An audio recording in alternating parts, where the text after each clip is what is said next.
right, it is Friday, everyone. This is Outnumbered. I'm Sandra Smith, and here today is co-host of After the Bell on Fox Business, Melissa Francis. Also from FBN, Dagan McDowell is here.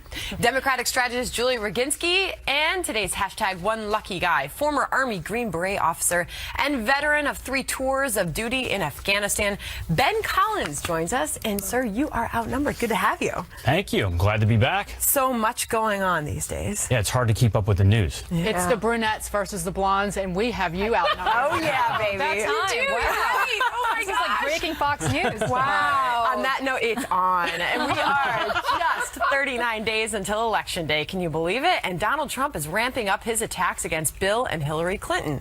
Watch what the Republican nominee told a crowd in New Hampshire. The American people have had it with years and decades of Clinton corruption and scandals. And impeachment for lying. Impeachment for lying. Remember that? Impeach. The Clintons are the sordid past. We will be a very bright and clean future. Trump, of course, referencing Bill Clinton's impeachment, which was stemmed from his affair with a White House intern, Monica Lewinsky. This after a campaign memo circulated on Wednesday urging associates to mention Lewinsky and other women the former president reportedly had affairs with, while suggesting Hillary was complicit in smear campaigns against his accusers. Some of Trump's allies have said it's not the best strategy for him, but plenty of his surrogates are going there. If you look at her being an enabler, really, in the 90s and really attacking these women, it goes against everything that she now tries to spout as a candidate for president. She'll say and do anything. Those are Barack Obama's words, not mine, that she'll say and do anything to become president of the United States. I find it so interesting that there continues to be this conversation about what he has said. When you look at what she has done, Jennifer Flowers, Paula Jones, Monica Lewinsky, my goodness. She didn't just stand by him. She attacked Monica Lewinsky. And after being married to Bill Clinton for 20 years, you didn't know the moment Monica Lewinsky said Bill Clinton violated her, that she was telling the truth, and you're too stupid to be president. Hillary Clinton brushing off those attacks, saying Trump can run his campaign however he wants. And of course, Ben, that is the case. But what do you make of this, of Donald Trump dredging up these past marital infidelities of Hillary Clinton's husband as a strategy? So I think Donald Trump has a choice right now, and he can either win the argument or he can win the presidency. And the fact is, in every poll that we've seen, the biggest concern for Donald Trump has been, is he qualified and does he have the temperament? And I think that there's a very easy path for him. And look, the reality is that it comes down to math to win these elections, right? 270 electoral votes. He's got the voters that got him through the primary. But he shouldn't be talking about this, dredging up this stuff and going on the attack. And in my opinion, he should be talking to, those undecideds, if there are any, those suburban moms, that the Clintons, first identified. But in Florida, Ohio, Pennsylvania, Colorado, he needs to be targeting a very specific audience, and I think this just kind of clouds his message. And Newt Gingrich sort of shares the same opinion as you do about the strategy. He's saying let's focus on the important things here. Dagan, he says it's totally wrong direction for Trump to go in. He said he should not let them bait him into a swamp where they can revel in the mud. Right. I think anything is fair game, but going after Bill Clinton's infidelities is just stone cold stupidity in terms of the politics of it. Make her look like a victim and watch her win, because it worked to her advantage. Julie has talked about this before. If you look back in the 90s, Bill Clinton used to have much higher favorability ratings than Hillary did. You go back to, like, say, 1996, but by early 1999, after the Starr report, after the Monica Lewinsky scandal, Hillary Clinton's favorability, according to Gallup, was 11 percentage points higher than Bill Clinton's. And by her standing back, that's her way of playing the victim, and it will work for her. All right, and will that happen this time, Julie, if he continues on this path? If he continues on this path, that's what she should do, and that's what she will do. Dagan's absolutely right. And listen, Newt Gingrich is right, because Newt Gingrich knows from experience. A Trump supporter, by the way. A Trump supporter, but Newt Gingrich, we remember, tried this in 94. He tried, in 97 or 98. They tried to impeach Bill Clinton. They impeached him. What happened? They lost the House. Gingrich lost his speakership over it. It backfired. So Gingrich knows. Trump should listen. Rudy Giuliani, with all due respect, announced in a press conference that he was leaving his wife for another woman. This was at a press conference where his wife first found out that he was leaving her. So I don't think people like Rudy Giuliani are in any position to be lecturing anybody or moral authority. Frankly, neither is Donald Trump with his marital history. So if they want to continue to do that, that's fine. They will be turning out those white college-educated women that they need to win. And you're so right. It's all about math. This will subtract. It will not add to their coalition. And it's confusing, too, because we spoke with Eric Trump after the debate, and he said, Eric Trump was saying it took a lot of courage for my father not to bring up those past infidelities in that debate. But then just days after, he's going there. Yeah, but courageous, by the way, is serving your country and going to Afghanistan or Iraq just to... Yeah, but just in terms of Collins is courageous. Donald Trump is not courageous. No, that's okay. I mean, the point that he's trying to make is that bringing back the idea that when the Clintons were in office, it was one scandal after another, after another, after another, and it was exhausting period of time to just live through that, never talking about anything of substance. There was always a crowd of corruption and scandal around them. That's the point he's trying to make, that we don't want to go back to that, but it's not working for him. Well, and look, I honestly think that there is something that's there, but I think where he's mistaken is don't put the target, don't put the blame on Hillary for Bill's actions. If you want to talk about this, you know, the way that Hillary treated a lot of those women was horrendous, and she did it publicly, and it was vicious. So you can talk about that, but don't blame her. So Kellyanne Conway says she's not advising Trump to go there, but she actually did defend the strategy, saying it's fair game to think about how Hillary Clinton treated those women after the fact. She called Monica Lewinsky a Looney Tune. All that being said, you have to look at this poll. People were asked, has the presidential campaign brought out the best or the worst in people? As we continue this discussion, just 4% say it's brought out the best. 70%, Dagan, say it's brought out the worst in people. 20% neither, 5% both. And I don't think that we're even there yet. I know, isn't that amazing? Yeah, we had how many days? 40 days, baby, of this stuff until we have to go. But in terms of what would work, I think that you can look back at Bill Clinton's presidency and how the pair of them conducted themselves while in office, but you don't need to wade into the morass with them. And again, if a lot of what she said was on the record and you had sound bites, hey, have at it, go cut an ad. But that's not what it is. So you get into this situation of where you have the candidate or the surrogates explaining to the American people what was said back in the 90s, and most people don't remember. And also these surrogates, I'm sorry, but these surrogates, first of all, are flawed themselves. These are not surrogates. You made that point, yeah, that's true. With pristine histories. Secondly, and I have to go back to this, what woman out there wants anybody to judge her marriage? Nobody. And women, and especially white college-educated women, are people that Donald Trump is bleeding. And those are women that he needs to get in order to win. And there are no women out there, unless they're complete partisans, who think it is fair game for anybody from outside of marriage to criticize a woman for staying with her husband for whatever reason she chose to stay with him. But you go back to talking about bringing the scandal of the time. I mean, it makes so much sense to talk about they rented out the Lincoln bedroom. I mean, you just look at the money grab. They go the money instead of the scandals. I mean, the pay for play within the Clinton Foundation. If you look at the way they have sold government and monetized access over time. Well, drive us down the road from that to the Clinton Foundation. It's the same behavior. They need to show us that thread through their entire public life. But if you're going to go back to the Clinton administration, I mean, if we're going to go back that far, you know, we can talk about the fact that Bill Clinton had the chance to kill bin Laden 3 times past, the chance where they failed in Rwanda. They failed in Rwanda, and there were 800,000 people killed in a genocide. I mean, there's some real issues that are there. If we really want to go back and start poking holes in the administration, that's fine. I just think this thing right now is a landmine. So bottom line, this just distracts from the real issues you're saying. You have said this over and over again. Win over women by talking about the economy and incomes and the safety of our household, both financially and in terms of national security. And what about millennials? Everybody's trying to reach out for that vote, Julie. Is this a good strategy? Reach out to the younger voters? Do you think millennial voters care about what happened in 1996 and who Bill Clinton may or may not have been having an affair with back in Arkansas in the 80s? I mean, come on, these millennials weren't alive in some of the before Tinder. Right, before Tinder, exactly. Really? No, that takes a lot of enterprising skill before Tinder.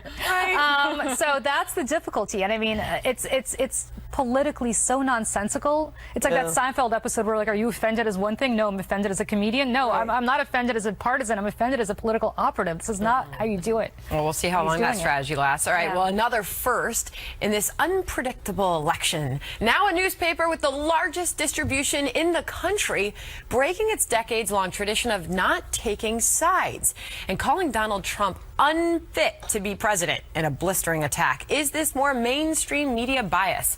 Plus, what investigators are learning about the final moments before a commuter train crash that left a young mother dead and over 100 others injured. It was just initially just a horrendous exploding noise and concrete dust, electrical wires, and the train flying into the depot. Just kind of couldn't believe what I was seeing. USA Today breaking a 34-year-long tradition of not taking sides and now urging readers to vote for anyone but Donald Trump. The editorial board writing, quote, because every presidential race is different, we revisit our non-endorsement policy every 4 years.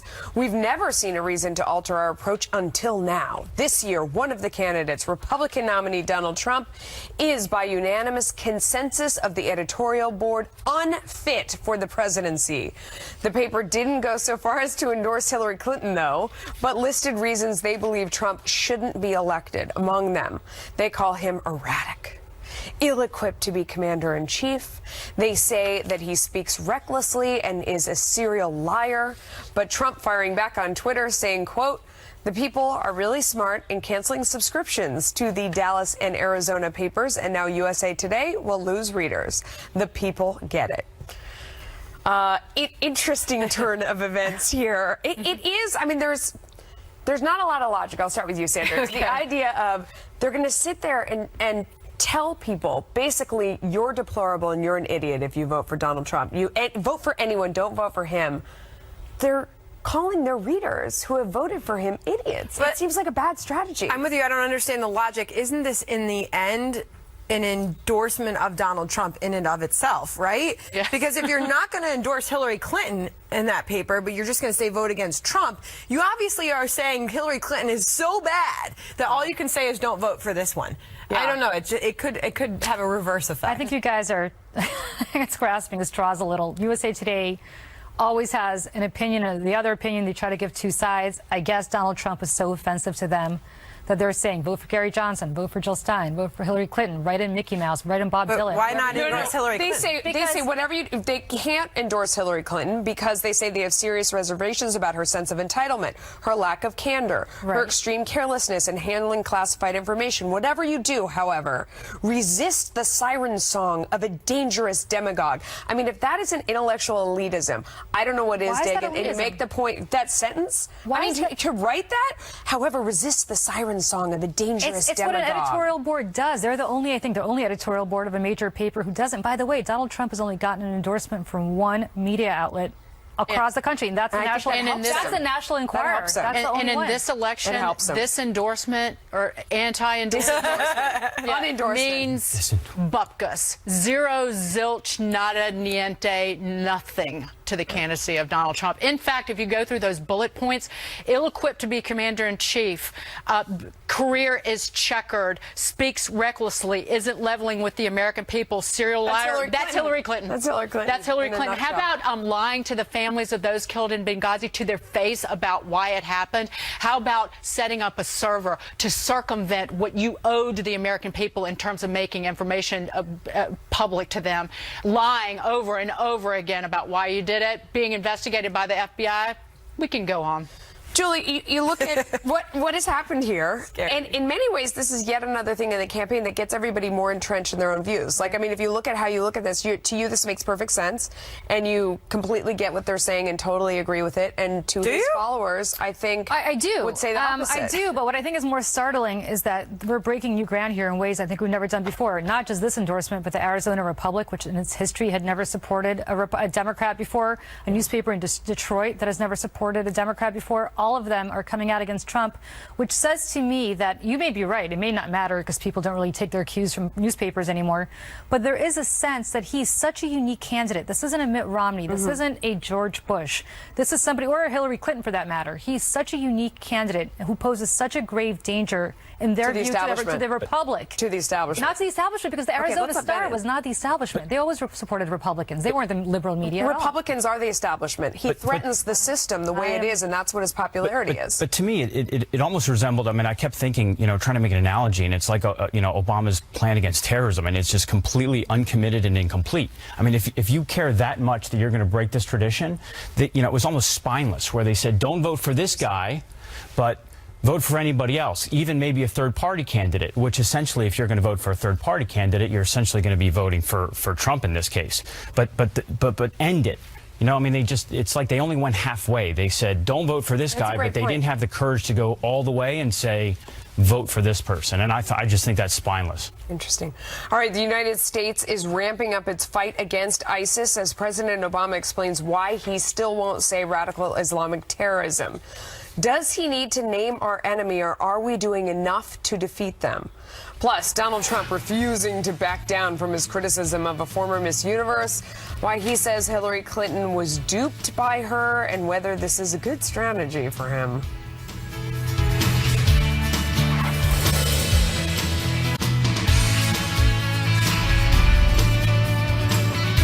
Well, the U.S. is ramping up its fight against ISIS. Fox News has learned that American troops have taken out 18 of the group's leaders in Iraq and Syria in just the past month. This as the Pentagon announced earlier this week that more than 600 U.S. troops are headed to Iraq to help take back Mosul, Iraq's second largest city. Many of the troops are intelligence personnel who will gather information ISIS is expected to leave behind. Meantime, President Obama is still facing criticism for refusing to say the term radical Islam. When confronted by a Gold Star mom at a recent town hall, he basically said it's a phony issue and that it unfairly tarnishes the vast majority of Muslims who are peaceful. The truth of the matter is that this is an issue that has been sort of manufactured. What I have been careful about when I describe these issues is to make sure that we do not lump these murderers into the billion Muslims that exist around the world, including in this country, are peaceful, who are responsible. Ben, what is your initial response to hearing the president's explanation of why he won't say those words? If you can't name an enemy, you're never going to understand the enemy. And if you don't understand the enemy, you're never going to defeat the enemy. And the reality is we have literally had confusion from the White House to the Pentagon to the battlefield for the last 10 years, and even more so during the Obama administration. And I mean, this is a guy that's sending thousands. So yes, we just sent 600, but there are upwards of 5,000 American soldiers that are in Iraq right now preparing for this battle for Mosul. 5,000. And we've got 10,000 soldiers in Afghanistan. And he still refuses to call it combat. And they say, well, they're not going to be on the front lines, as if this is still World War II and there are front lines. The fact is, our guys are over there. They have been dying. And this is going to be a very dangerous battle that our guys are going to be at risk. And if he can't even use these words, Islamic terrorism or combat, I'll tell you, to me, that just, it breaks my heart. And I think it's a betrayal of the American soldier. That makes me concerned about military morale. Yeah, no, it does. And can I ask you more about that phrase? Because every military person I talk to says the exact same thing, that if you can't define your enemy, you can't beat them. What does that mean? That you have to understand the psychology of why they hate you so much? Or what is it about naming and defining the enemy that allows you to beat them in a military perspective? So I don't want to get too wonky and get in trouble, but I mean, to start defining, to understand it, because this is very complex. Just take Mosul. Mosul is a Sunni stronghold. So Mosul's a Sunni stronghold, but part of the force that's going to be taking this are going to be Shia militia, Shia Muslims, militias that are funded and driven by Iran. So the complexities are there. Then you have the Kurds that are partaking in this. You really have to understand the history, the culture, just to understand the mindset of these individuals. Also, in part, radical Islamic terrorism, because this is not a geographic threat. No. This is an ideological and religious threat. And by not naming it, you don't acknowledge that, you don't recognize it, and you don't fight it. Properly. Do we fault FDR for saying Japan or Japanese, 15 times in about a 500-word declaration of war after Pearl Harbor? No. Was it the entire Japanese people? No. But did he use that word? Absolutely. Well, but you also raise an excellent point, and I've been saying this for a very long time. Nobody, and I include this administration in this criticism, has ever really leveled with the American people. Not Barack Obama, not Hillary Clinton, not Donald Trump. Nobody who wants to be our leader or is currently our leader has sat down and said, this is what it's really going to take. It's not putting couple of hundred or a couple of thousand soldiers on the back lines, or however they want to phrase it. It's actually sitting here and having a generational, and truly a generational, potentially a multi-generational effort to defeat this threat and this enemy. And it includes boots on the ground. It includes intelligence. It includes all sorts of issues. I agree, and a lot of this is on Congress, and Congress has failed to do its job, in my opinion. And I'll tell you, there's one guy, and full disclosure, he's a friend, but Congressman Ryan Zinke, he's a former SEAL. He introduced legislation that was called a comprehensive strategy to defeat ISIL, saying, look, the White House and the DOD have to put together a plan, because we're still operating on this authorized use of military force going all the way back to 2001. We really don't know, what does winning mean? I mean, and look, this battle for Mosul is going to be tough, but that's going to be the easy part. What's going to happen the day after, you know, and we've never had an understanding. And you nailed it. Nobody ever talks about what winning entails ever on any level. People are mad because the president has downplayed the threat from day one. What did he say? Islamic State was contained. A day before, 130 people were slaughtered in Paris. We've heard it time and again. That's why people are angry. So good to get the insights of a former Army Green Beret officer on the couch today. Ben, thank you. And you can hear more insights from Ben on the battle for Mosul. He sat down with our own Harris Faulkner. That interview will air this Sunday on Fox Report. That's at 7 p.m. Eastern Time right here on FNC.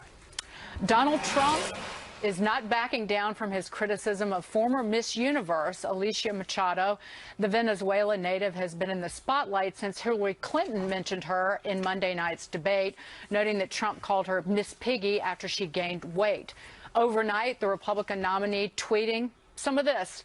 Wow, crooked Hillary was duped and used by my worst Miss You. Hillary floated her as an angel without checking her past, which is terrible. Then, did crooked Hillary help disgusting checkout sex tape and past Alicia M. become a U.S. citizen so she could use her in the debate? This amid reports that Machado was once a Venezuelan judge of threatening to kill him after he indicted her then boyfriend for attempted murder. Meantime, Clinton reacted on Twitter, calling Trump's tweets unhinged. Her communications director, Jennifer Palmieri, weighing in a short time ago. Listen to this. The resolution of the issue for him is simple. He could stop attacking her and apologize. And I think that's the point of her tweets. But he insulted her in real time as Miss Universe. He did it last night. He did it 2 days ago, and so she's going to stand. Hillary's going to stand up and defend her. And Melissa, the Clinton campaign does not want him to stop talking about the Miss Universe. This is exactly what they want. Dr. Ben Carson was on Mornings with Maria today, and to paraphrase what he said, when talking about Miss Universe, don't go down the rat hole. And I said to him, well, he went down the rat hole in the middle of the night. Yeah. I mean, I'm picturing this scene. What is he? He's like sleeping, and he gets up and he realizes he's still really angry about this situation. So he jumps out of bed and is like tweeting away. Just don't, someone take the Twitter away from him, please. Just take the phone away. And, I mean, don't have the conversation. Meanwhile, you're exactly right. Like, I love how disingenuous politics are. They're like, we would just like him to leave her alone or whatever. No, they would love him to continue because it's a disaster, and he keeps doing it. I mean, Well, the sex tape that he's referring to isn't a sex tape. Just to clarify this, I mean, that she appeared on it was more than a decade ago, a Spanish reality TV show, and allegedly had sex with one of the contestants on the reality show.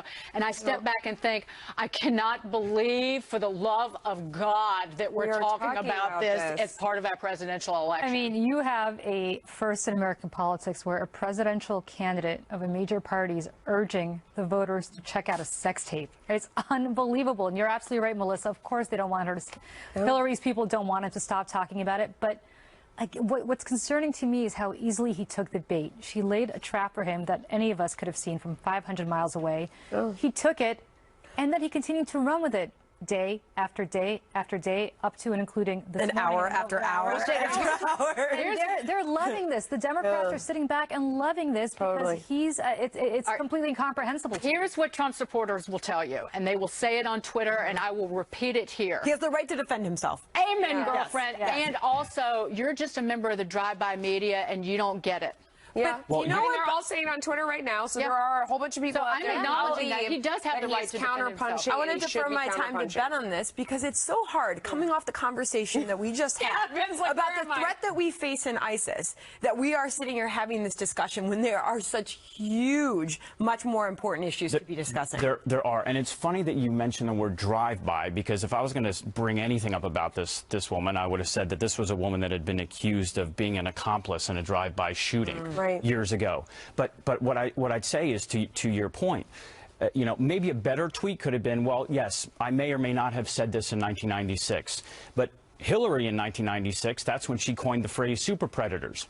That's when she got off and told everybody that she landed in Bosnia under sniper fire. That was also in 1996. I mean, we've all said some stupid things. I probably said something really stupid not too long ago.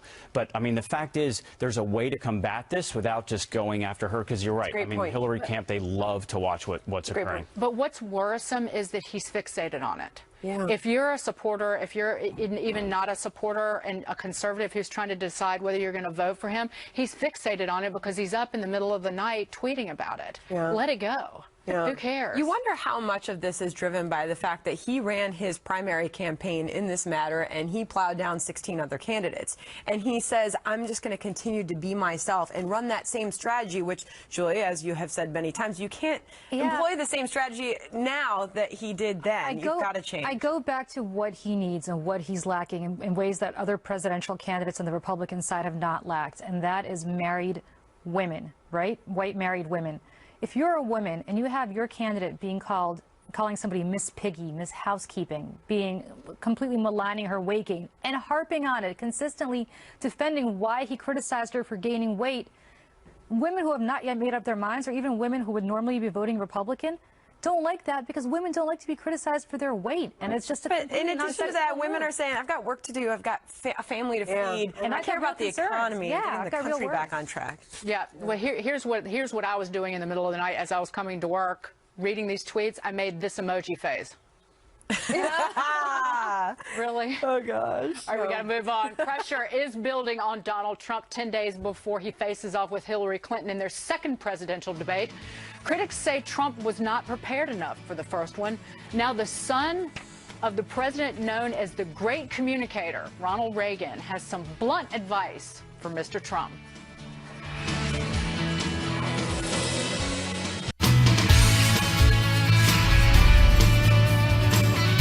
Hillary Clinton taking a dig at Donald Trump yesterday, big surprise, ahead of their next debate. That is a week from Sunday, by the way. Clinton making light of what critics are calling Trump's lack of preparation for the first debate. Watch. I think after what we saw Monday night, we'll have 2 more debates to be able to contrast and compare. I have no idea what he's going to say the next time, but I will spend some time preparing for it. Trump's advisor is reportedly pushing him to practice more ahead of the next showdown, but there is no indication that he plans to participate in mock debates now. The son of President Ronald Reagan not mincing words and saying what he thinks Trump should do. Michael Reagan writing, quote, "My father recovered from his first debate against Mondale in 1984. Obama did the same against Romney in 2012. Trump can do the same thing. But like my mother always said to me, Michael, you'll never learn anything with your mouth open. It's time for Donald Trump to shut up and start listening." See, I think that's really prophetic, because I'm not totally convinced that it's about practice necessarily. Ooh, I am. It's about listening to the people around you and their advice, as opposed to always thinking that you know best. What do you think? Well, so we have a saying in the Army, and it was sweat more in training and bleed less in battle. Ooh, I like that. And the point of that is, you know, one of the biggest things that Trump gets hit on all the time is qualifications, right? Is he qualified? Yeah. So he doesn't have to have the 40 years of service that Hillary does, but show some competency in these issues. And the fact is, you know, I mean, I live in Colorado, and I spend a lot of time going through rural Colorado, and we're talking about ranchers and cattle and, you know, farmers. Right. And the fact is, you look at the poverty rates that are out there. I mean, these people are hurting. They are hurting, yeah. and they need some real solutions. They need real answers. So speak to that, you know, and it doesn't take a lot to just start really understanding the issues that you can show competency on foreign policy, economic. You know, I mean, that to me, I think if you just do a little bit of research, he doesn't have to meet the bar that somebody who has spent, you know, Senator, Secretary of State, First Lady. Just get to the bar to show us. It's not practice alone, that you have to listen and absorb the criticism that just coming your way and change. That it's like you said, that you gotta practice like you play, as opposed. What do you think? It's the strategy of debate. Yeah. When asked about something that you don't want to talk about, what do? You button it. You slam the brakes on the car, you take the wheel, and you turn it in the direction that you want to go. It's just strategy. But that's fine, but he could have done it over and over and over again, but he didn't. But he needed help with actually making some of his arguments. Just in and of itself, he needs improvement on the formation of an argument and making a conclusion to a point. I'm with Newt Gingrich, who is saying get some professional debaters, get some professional coaches, and get some advice how to form an argument. As somebody who's a professional coach and preparing politicians for debates, there's two ways to do this, right? One is the way that I think he did it, which is he and his friends, all of whom are like-minded, sat around in Bedminster, where he was allegedly preparing for his debates, and threw out some ideas, and apparently they all, you know, isn't Hillary Clinton awful? God, she's awful. Why don't we hit her on this? Yeah, that's a good idea. That's fine if you're preparing for the junior high school debate club. The way it's done in real life is you do drills, you do mock debates, you find somebody who is as close to your opponent as possible to simulate it. You have somebody who's moderating, who's as close to Lester Holt or whoever the next moderators are going to be, Chris Wallace and others, to moderate it. And you sit down and you prepare for the worst. And as Dakin pointed out, you figure out how to pivot and get off the subject. How's it different for a town hall? I don't mean to interrupt you, but I don't want to run out without asking that. You simulate the town hall exactly in the same way. So you get a bunch of people who are going to throw their toughest questions at you, not a bunch of sycophants who are going to tell you how great you are, Mr. Trump, but a bunch of people who are going to look you in the eye and say, you called Elisa Machado, whatever her name is, Miss Piggy. How do you respond to that? You figure out the response. Right. You've said X about Rosie O'Donnell. How are you going to respond to that? You've said X about other people. Respond to that. And you do it honestly. You don't have a bunch of sycophants doing it. And the problem is, I don't know who in his world is able to have that discussion with him without him getting bent out of shape, walking out and saying, well, you know what? I don't know if I should say this, but I've been thinking it's classic male versus female, where he ran out of energy after about 10 or 20 minutes, and she's hitting her stride after about an hour. He needs to work on that. Oh, my goodness. All right. We all thought that. All right. We all thought it. Overriding President Obama's. You want to follow that? Is that what you wanted to do there? You want to get in male species here. Go ahead. Let's go to break. We'll come right back. After overriding President Obama's veto of the so-called 9/11 bill, lawmakers are now considering tightening it. The concerns about unintended consequences and whether President Obama did enough to warn Congress about them.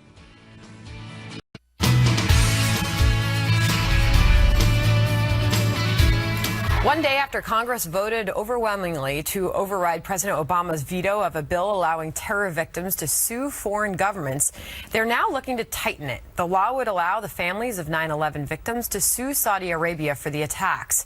15 of the 19 hijackers were Saudi nationals, and the plaintiffs believe Saudi intelligence helped them gain entry into the United States. The kingdom denies any role in the attacks and said in a statement after the vote, "It is our hope that wisdom will prevail and that Congress will take the necessary steps to correct this legislation in order to avoid the serious unintended consequences that may ensue."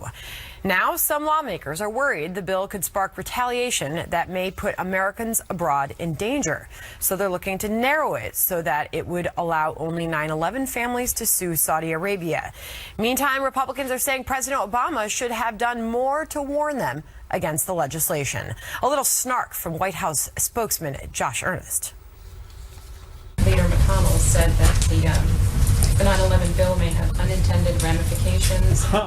Lawmakers will have to discuss fixes. He says the White House was too slow to warn about the, quote, potential consequences. You had letters from the director of the CIA, the chairman of the Joint Chiefs of Staff, the Secretary of Defense, and the Commander-in-Chief all warning about the potential impact of the bill. So it's hard to take at face value the suggestion that somehow they were unaware of the consequences of their vote. So now they're looking for ways to tighten this legislation. Ben, what do you make of all of it? Look, I do have to say, I mean, Congress, it's your job to write the legislation, right? I mean, you've got one job, write the laws. So this almost, now it reminds me of that old, we have to pass the bill to figure out what's inside of it. This is a very hard topic, and it's very an emotional one. I lost one of my best friends from high school on 9/11, so I certainly understand that emotional, context that's here. Look, the reality is Saudi Arabia is a partner with us right now. Today, they are a partner against terrorism because it's in their best interest because of ISIS and Al-Qaeda. But you cannot escape the fact that Saudi Arabia has been the single largest provider of funds to that Wahhabi and Salafist jihadist movement that is the baseline ideology for Al-Qaeda and ISIS and these other terror groups. So it's a thin line here. And look, I do think they do need to fix this because we do have American soldiers that are abroad, and something like this could open them up to lawsuits.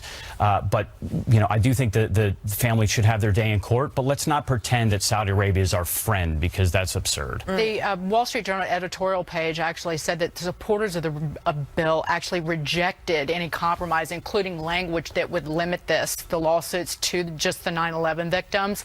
And the Journal editorial page says the real game is to enrich the trial bar, because now all it takes is subpoenaing documents by lawyers and testimony from U.S. and foreign governments, and it's going to complicate our diplomacy and our security. These are the biggest bunch of dummies I have ever seen in my life. They're blaming other people, as you pointed out, Ben, for their own misgivings and their own misinterpretation of what could happen. You know what triggered this? Somebody pointed out to them after this legislation passed, and by the way, I do agree these people deserve their day in court, but specifically on the subject of whether this should be law or not, somebody pointed out to them that you, Mitch McConnell, or you, Congressman X or Senator Y, are going to be sued individually by foreign government now for actions that the United States take. And all of a sudden, oh heavens to Betsy, oh my goodness, now they're going to come after me personally. Do your job, Congress. You knew what was in it. And by the way, what should have happened is we should have demanded that the government release those redacted pages in the 9/11 report about what Saudi Arabia's role was, find out exactly what it was, and then made an informed decision as to whether to sue or not. Trying to have their cake and eat it too. I mean, they can go ahead of time and say that they voted for it, and then afterwards say that they had misgivings. They can be on every single side of the issue. They knew what it was before they signed it. I don't believe this, that they didn't read it and they didn't understand until afterwards. I think they knew all along everything that was going on. Chuck Schumer, you have the portion of the bill in there where the Justice Department can come out and put a hold on whatever lawsuits are there if they say they are negotiating with the Saudi government. So there is a clause to stop any lawsuit from going forward. I think from start to finish, the whole thing is completely disingenuous. And this isn't as simple as just the government of Saudi Arabia. I mean, it is complex. I mean, you have the organizational structure, but you have the royal family and the different nuances. Exactly. Yeah. And there have been members. I mean, you look at Bin Laden, family that was the large construction family. I mean, they came from Saudi Arabia. So they're going to find these non-state actors, as they'll say, that have been moving funds. But I agree. I think they should have let those documents out for us to see. Word, Julie. And make an informed decision. There's a reason why we don't want to subject ourselves to the Hague, to the International Court. We're just asking for it. We're begging for it. We're begging now for other foreign governments to pass similar legislation that will hold our government and specific members of our government accountable. So go ahead. And by the way, that's why they made those ransom payments to Iran to basically settle that suit that was at the Hague. All right, yeah, that's we'll keep the problem. This going after the break. More Outnumbered in just a moment. Many thanks to our #OneLuckyGuy, Ben Collins, today. Good to have you here. Thank you. This was fun. Fun Friday show. I made you uncomfortable. It was a good Friday. Yeah, not at all. Always good. All right. Well, happy Friday, everybody. We're back on TV Monday at noon Eastern. Glad you joined us today. Happening now starts right now.